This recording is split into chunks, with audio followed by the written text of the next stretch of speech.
Toyota CHR 1.8 Hybrid Review. What is it?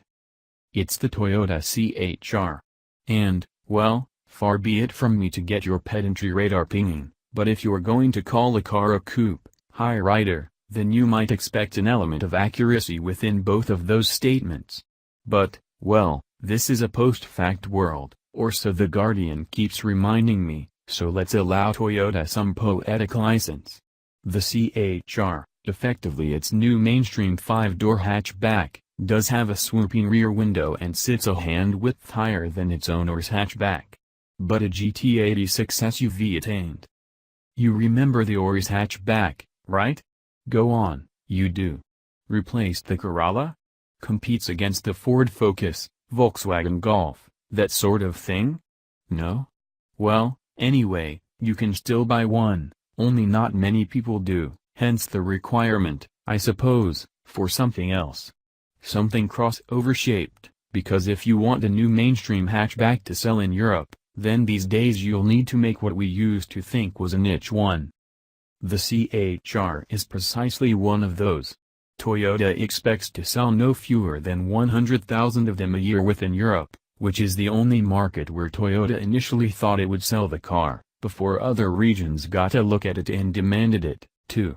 So the CHR will sell in Japan and other parts of Asia, and before long other regions as well.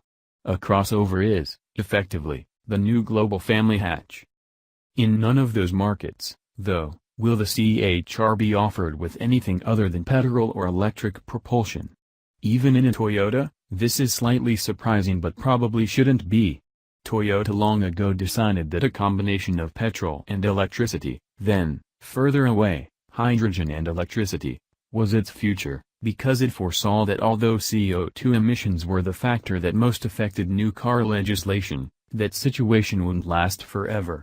Air quality, particulates, nitrogen dioxide and so on, are about to replace CO2 as the bigger concern facing legislation makers, despite the non-end to global warming fears. City dwellers trump polar bears, in other words. I suppose they have better lawyers.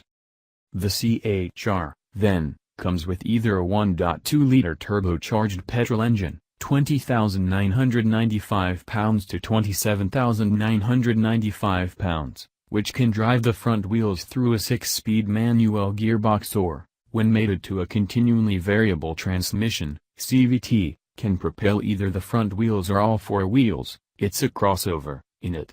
Or it can be had in front-wheel drive with the 1.8-liter petrol-electric drivetrain, £23,595 to £27,995, that you'll find in the latest Toyota Prius, whose architecture the CHR also shares. What's it like? At 4.36 meters long, the CHR is more or less the same length as the Nissan Qashqai. Toyota's own RAV4 got a bit larger this time around to make room for it in the range. That the CHR has some funky surfacing and that sloping rear window mean that it isn't quite as large as a Qashqai on the inside.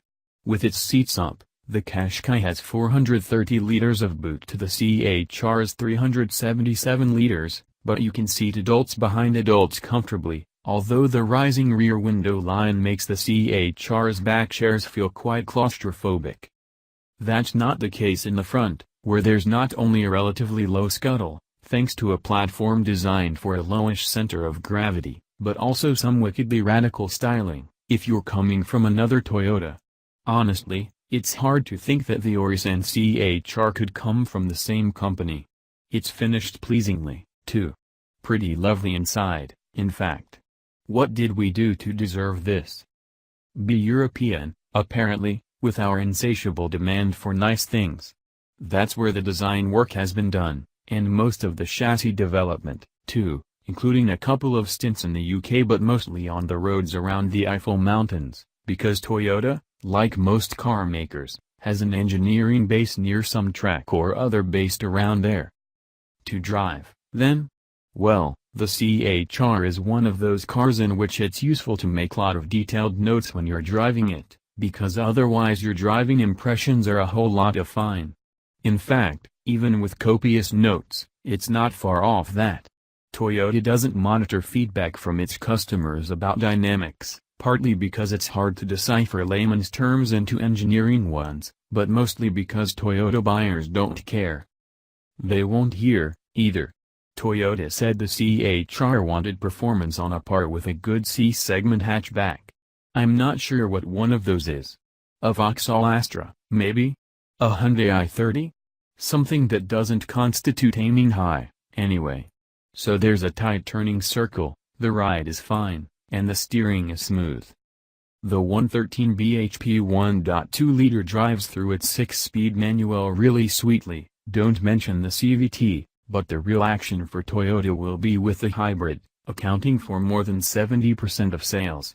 It makes only 120 bhp, so you're not looking at a brisk car. 0 to 62 miles per hour is 11.0 seconds, but although the engine is sometimes vocal, Toyota's clever, compact hybrid system, which constitutes planetary gears so that the electric drive motor and petrol engine can spin at whatever speed the car wants, is wickedly effective, albeit the switch between power modes, and braking modes, regeneration or discs, could be smoother.